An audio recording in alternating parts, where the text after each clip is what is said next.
I also want to very much support the noble Lord Arbuthnot in his amendments 34 and 48, and I too have read the Sex Matters briefing, my lords, and I must admit I was really and his pursuit of accuracy in the records that are going to be part of, if you like, the wallet that's going to be created for these digital verification services, my lords, I think is a matter of a considerable importance. And having read the Sex Matters briefing, I was quite surprised. I hadn't realised that it was possible actually to change sex in the way, or stated sex on your passport in the way that has taken place. I mean, as he said, over 3,000 cases, and in the case of the driving licence, over 15,000 cases, my lords.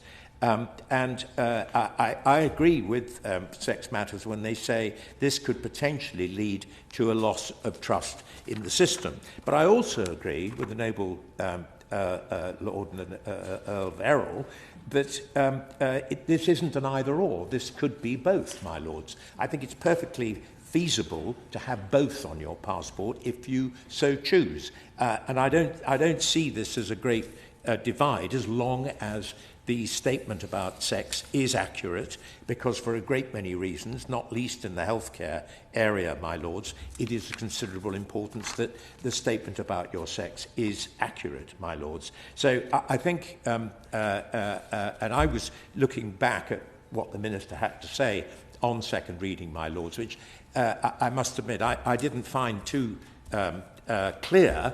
But I very much hope that she will be able to give, even if she can't accept these amendments, my lord, she will give the assurance that under this scheme, and after all, it is a pretty skeletal scheme, and we'll come on to some amendments which try and flesh it out somewhat. It is a very skeletal scheme, but at least, my lords, she should be able to give the assurance that the information on which the whole scheme is going to be based is accurate, my lords. And I think that really has to be a fundamental underlying principle. And I think we should thank the noble Lord Arbuthnot for raising these two very important amendments in that respect, my lord.